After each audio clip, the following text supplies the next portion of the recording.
This is a battle in the Cup of Nations, Aggony Achilles still commanding the Huns, and Ragnar of Agartha commanding the Visigoths. It's quite annoying. If you watch the Vikings, the pronunciation of it's supposed to be Old Norse is horrible, and they, for some reason, they pronounce they say Ragnar, which is instead of the Ragnar would sound different depending on which dialect you would be using and if you would be using Old Norse or not. But the way they pronounce it in the series and the way they pronounce Old Norse, it makes it. I can understand Old Norse very well when it's spoken by someone who actually speaks Old Norse. I can read it to some extent as well, but when they pronounce it in Vikings, it's just, I can get a word or two here and there, but it's very, very hard to understand what they're supposed to be saying.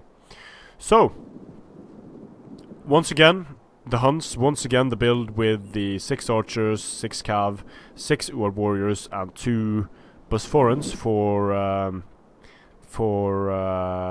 Achilles.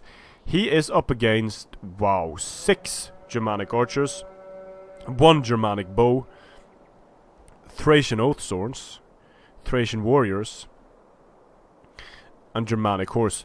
So it looks like this is a sort of a specific anti-cav, anti-infantry build. Take care of the cavalry, and then have a field day with the infantry using cavalry. Looks like this is what he's up to here. So as long as he manages to protect all of his Germanic archers here, I think this is going to be... It's very... I mean, in terms of builds, I would definitely give the advantage here to Ragnar. Because...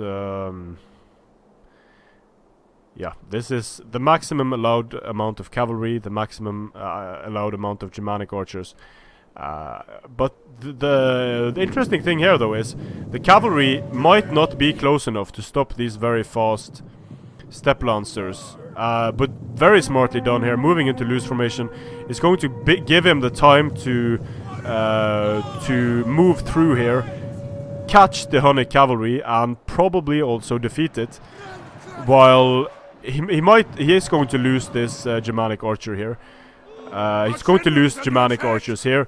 So why he didn't pull back when he saw the Hunnic lancer start moving, I don't quite understand that. And if you have 6 archers, you need to have at least the same amount of cavalry protecting them as there is enemy cavalry on the field. But the step lancers are going down now. It's just that they were able to do so much damage to the Germanic archer line. Very dangerous the way he deployed them here without having the cavalry support. And smartly done by Achilles in rushing in and sacrificing a few cavalry units. We'll see if it's worth it, because now he won't have a lot of cavalry left to stop the Germanic horse. He's going to do enough friendly fire here that it's going to kill off his step lancers, but it might be worth it in this type of engagement. Uar warriors getting smashed here by cavalry, and these Uar warriors are also taking a beating due to the friendly fire. But pulling out the Germanic horse and taking fire means that Ragnar might just lose 2 of his Germanic horse here. The men are broken and are fleeing. Thracian warriors about to get wrecked by step lancers. The step lancers in turn are getting wrecked by skirmish fire. They did a decent amount of damage though. So if we take inventory here, 1 cavalry unit left for the Huns, 3 cavalry units left for the Visigoths. Still Germanic archers, 4 cavalry units left for the Visigoths. 1 is about to break and 1 is insignificant. An entire unit has perished. But the Huns have lost their mobility, and they would have needed to take care of the archers somehow. So I kind of agree with what Achilles did there in charging in. He needed to do something. The Germanic crossbows are just, they don't like getting fired upon. They very, very significant mistake getting the Germanic crossbows this close and and having them come under fire from archers. You never want to do that. These guys would have needed to be saved for the late game when these archers are dealt with. Thracian warriors getting attacked here by the general. The general in turn getting it, the steppe chieftain getting attacked. The steppe chieftain needs to eat a lot of flaming ammunition here if this is going to be possible to pull off for the Visigoths. Uar warriors are going to die massively to arrow fire. Only a 25% missile block chance on these units. Men have thrown down their weapons and are fleeing. Thracians are going to do a decent job on the charge against Uars. Now the steppe chieftain is going to be free to get at the Germanic archers potentially. And while Uars are great, they are not great against shock infantry on the charge. And yeah, it looks like the steppe chieftain is just about to bite the dust here. But there are quite a few skirmishers left on the field for Achilles. Quite a few infantry units, but 2 cavalry units. Oh, but look at what happens to the Gothic general. He's just disappearing under the fire from this Bosphoran and from these archers. Very nicely done there by Achilles, just sniping down that general. Thracian oath swords should just evaporate Bosphoran infantry on the charge. The Hun general about to bite the dust over here.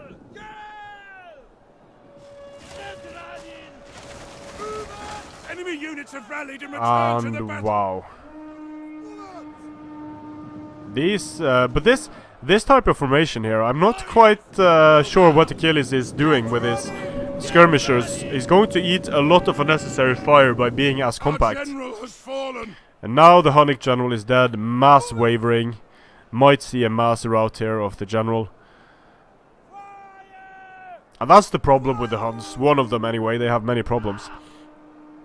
The general, being the only good melee cavalry unit available to the Huns, needs to do a lot of work. And doing a lot of work means getting into a lot of dangerous situations where he just might die. The men are broken So the and running Steppos for their and the lives. Uar archers are doing a really good job now, but another valiant defeat. Having the archers definitely helped Achilles here, but it was very smartly done by Ragnar, bringing the counter, basically, to countering. You don't counter Uars with swords, you counter them with cavalry, missiles, or shock infantry. And he was able to do a lot of damage with his Thracians here. Not impressed with the use of skirmishers, but it ended up winning because he was up against the Huns. So these units got into the skirmishers, nicely done there by Achilles. The problem is, though, if you sacrifice 1 unit of steppe lancers to kill 1 unit of Germanic archers, that is a bad exchange. It's the Germanic archers are only 275, while the steppe lancers are 400, and then you don't have cavalry left to deal with enemy cavalry. So going up against the Huns, if you bring something like 6 Germanic archers and 6 good melee cavalry, the Huns are going to be in huge trouble. And if Achilles would have won this, it would have been absolutely amazing, but didn't happen. Good game, well played to both players though. Strength and honor.